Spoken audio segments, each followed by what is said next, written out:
Oh, I missed. Oh no. Oh, I did one of hers. How embarrassing.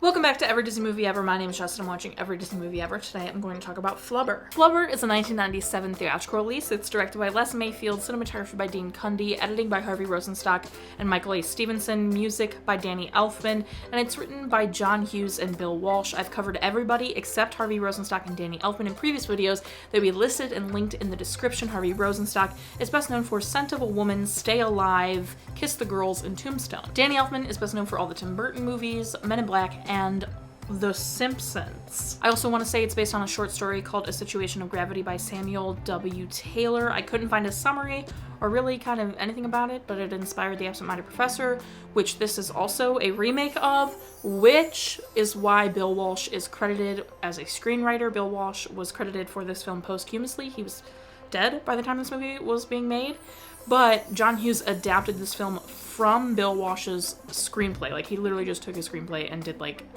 a new modern draft of it, so that's why Bill Walsh gets a credit. The film stars Robin Williams, Marcia Gay Harden, Christopher McDonald, and Jodie Benson. Robin Williams plays Professor Phillip, and I covered him in the video about Popeye. The link will be in the description. Marcia Gay Harden plays Dr. Sarah and is best known for Mystic River, The Mist, Into the Wild, and Polly. Christopher McDonald plays Wilson Croft and is best known for Thelma and Louise, Quiz Show, Happy Gilmore, and Harry's Law. Jodie Benson plays Weebo, which I did not know or remember, and I covered her in the video about The Little Mermaid. The link will be in the description. They filmed in San Francisco. They built a ton of sets. It had an $80 million budget. It made $178 million in the box office. It has a 24% on Rotten Tomatoes. The consensus read, "The film focuses too much on the slapstick comedy that it wastes the cast and crew's talent." Alright, so I really remember liking this movie when I was a kid. Obviously, Robin Williams, and I remember The Green Flubber. Like, I remember seeing this movie. I don't think it was one I watched like a million times, because obviously I feel like I would remember more of it. But I definitely remember seeing it, and I remember liking it. And I was so nervous to watch this because I remembered liking it, I remembered enjoying it, and because of 1997's track record so far, I was so afraid I was gonna hate a movie that I genuinely remembered liking. And I will say it is better than some of the movies we've watched, and that is solely thanks to Robin Williams. The consensus that said it focuses too much on the slapstick comedy and wastes the cast and crew's talent, I think kind of nails it on the head. I don't know if it's 24% on Rotten Tomatoes bad, but the consensus saying that it kind of wastes the cast and crew's talent, that kind of pins the head nail thing, whatever that hits the nail on the head. Oh my god, I was thinking about too many things. The story, so it is, I thought it was a lot different than The Absent-Minded Professor, but it really isn't. Like, he still has been forgetting the wedding, which was a huge issue I had with the first one. He cheats at the basketball game, which was a huge issue I had for the first one. Like, still all the deplorable things happen, you just almost accept it more because of Robin Williams' performance, which is not okay. That's not okay behavior. Like, if you forget, I can't believe she agreed to try and marry him a third time, and then obviously they get married a fourth time. Like, I couldn't believe they actually did that. And like, so the bare bones of the original is definitely there. He's paid mad respect to Bill Walsh's script, like the cheating and all of that. They just umped up the science and the Flubber and made Flubber its own real character with how he, like, you know, whatever. And then Weebo was an addition, and I don't know if Weebo was a good addition. Well, I feel like Weebo the robot took place of Tommy Kirk's character in the original, obviously. And obviously, like, the goons trying to, which Clancy Brown, like, he looks so young, I couldn't handle that. There's just, I did enjoy the movie, I'm gonna spoil. Okay, my rating isn't great, but like, I did enjoy it. I definitely had some laughs. Like, my favorite moments were like, I didn't like the fart, pee pee poo poo jokes, you know, like those. I didn't, you know, at the end when like Wilson Croft poops Flubber, like, okay, hang on, okay, I got a lot going on in here. My favorite jokes were like when Professor Phillip like did the air horn at Wilson and then hit him in celebration with the paper. Like, those were the moments I thought were genuinely really funny. But otherwise, like, the slapstick comedy with the pee pee poo poo and them getting hit in the head and the ridiculous falls and like all of that, like the hit in the head stuff I'm not mad about. Like, that's kind of funny that the balls kept bouncing on them. But like the fudge, like all of that. Now, hang on. Pump the brakes if you're getting mad at me. All of that, though, I can definitely understand a kid really enjoying. Like, I enjoyed it when I was little. So, I have no problem that those things are in this film. Because this movie is obviously much more made for children. So, I will say that, like, even though I wasn't like, ha ha ha, oh my god, it's so funny, I'm not mad that those things were in there. I'm not mad that there were pee pee poo poo jokes. I'm not mad at farting. I'm not mad at, like, super slapstick humor. The slapstick stuff kind of reminded me of Home Alone, which was very fun, like the two goons getting into a bunch of head-banging nonsense. Other issues I have, it's not like the most great story.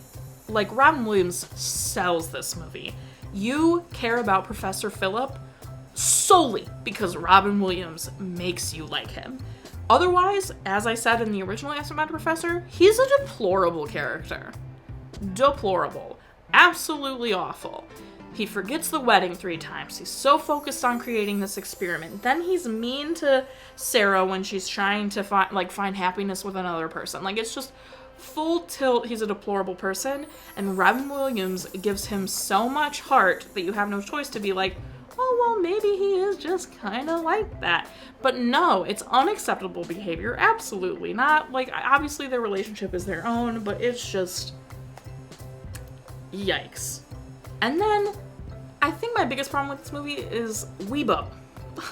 I remember, like, I had remembered this movie, and when I started it and Weibo came on screen, I had, like, so many, it's like when I talked about Toothless, I had, like, so many memories smack me in the face that I didn't know I had, and Weibo showing up on screen just brought back a lot of memories, and then as I watched the movie, I was like, wait, isn't Weibo in love with him? Doesn't Weibo want to be a human and be with him? Doesn't Weibo, and all of that was true, which, like, we're walking a thin line here with, like, AI being considered a sentient being who can have feelings and all that kind of stuff.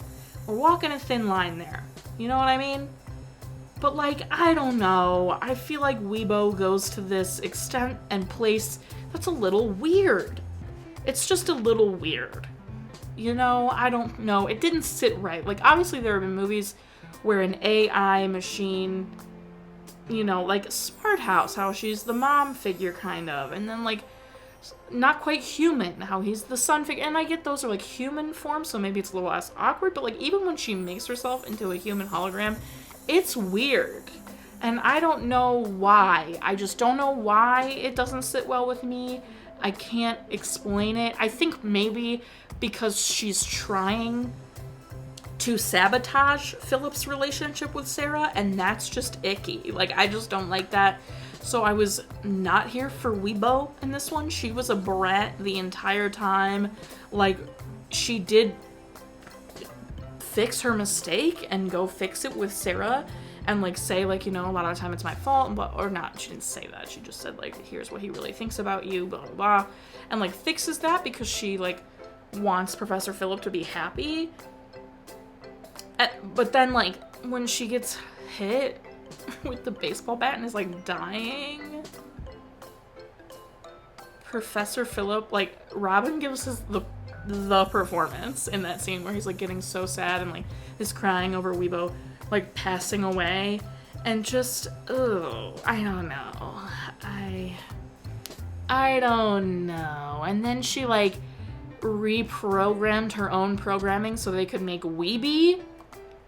and she said I added a little bit of you, so it was almost like it was their child, and I don't know, it just, like, rubbed me the wrong way, and I know that's me being, like, really picky. It's, like, a freaking movie. It's a kid's movie, like, whatever. I'm just, you know, it was something that just, like, made me feel a little weird about this robot, like, being mad in love with Professor Phillip and trying to sabotage his relationship with the person he loves, which would have been just deplorable.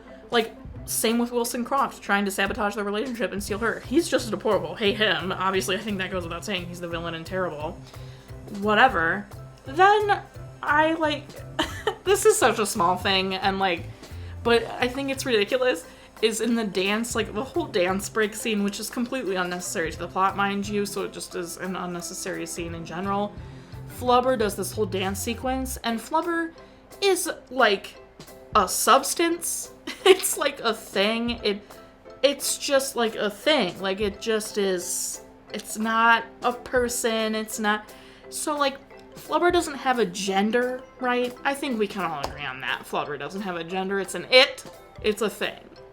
And they have a whole sequence where two Flubbers are dancing, and one of the Flubbers has a skirt out of Flubber, and I'm like, they couldn't just let two Flubbers dance together. They had to insinuate a heterosexual relationship couple dancing to, like, I can't, like, it's just so bonkers to me that, like, they were like, oh, one of the Flubbers has to have a skirt, and they're like, why? And they're like, we can't have two male Flubbers dancing together, and it's like, it's not a gender, it's a substance that's just going crazy. Like, oh my god.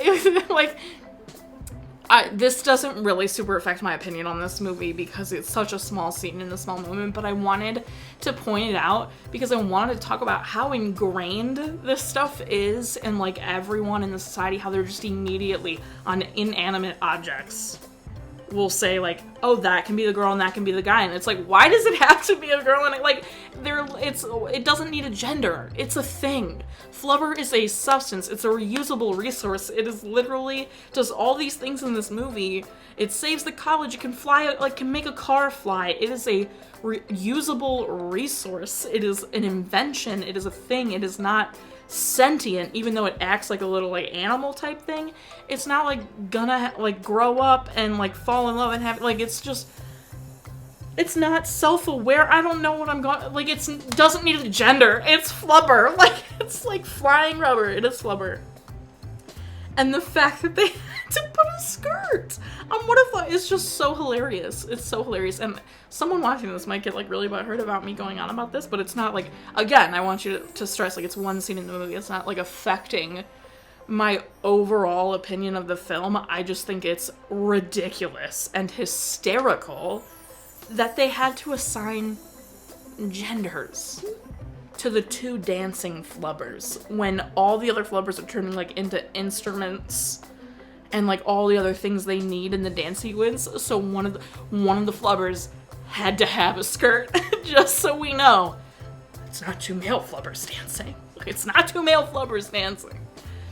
It's just, it's ridiculous, and it's so stupid, and it, like, I'm sure it wasn't even, like, for the most part, I'm sure it wasn't even, like, oh, it can't be two male Flubbers dancing. Like, I'm sure it was just, like, let's do a couple dancing, and when someone thought of a couple dancing, it was a woman and a man dancing, because it's so ingrained in our culture. Like, it's just, it's ridiculous. It's just so stupid. Like, it's just stupid. Last few things, I really liked the mathematics titles. Those were fun. It kind of reminds me of that meme of, like, I think it's Sarah Paulson or some woman, like, looking really confused, and then it's all the math because they're trying to figure out what's going on. It reminded me of that. There were a ton of Disney Easter eggs, as well as just other really famous media, like Three Stooges Easter eggs, especially when, like, it was mostly all Weibo, like, showing pop culture references and stuff to communicate. And then the visual effects in this film were actually very good. I was very surprised. A lot of it didn't super look like green screen. I was pretty impressed. Flubber looked very real. You can definitely still tell that there are some digital effects that aren't really real. Like, you can tell Robin Williams isn't actually touching Flubber by any means, but it's still a lot better than what we've seen in the 90s so far, and So it's just proof that like 97 is kind of like the turning point for visual effects at Disney. I'm very impressed so far. That's everything I have for this movie. It has some major flaws, and it has some funny, genuine, funny moments and some great acting moments because Robin Williams is just top tier as always. So my final rating for this film is 5 Flubbers out of 10. Anyone who's mad that I'm giving it a 5, you know it's what it deserves. It's not a great movie. It's fine. Anyone who's mad that I'm giving it a 5 the other way, some of the technical aspects were good. The music was very good. Danny Elfman did a great job. And Robin Williams, he's excellent. So, like, I think it's right in the center. I think a 5 is a very good score for Flubber. And, yeah, our total movie count is... Total and credit count are still the same. If you want to keep up with what movie I'm watching when, follow me on Instagram or Twitter. You'll find out what movie I'm watching when. I put up videos every Monday and Friday and sometimes Wednesday. Join Patreon. Always fun stuff going on over there. So much love happening. Until next time, comment, like, shove it down, shove you are, so you, and don't be Wilson about it.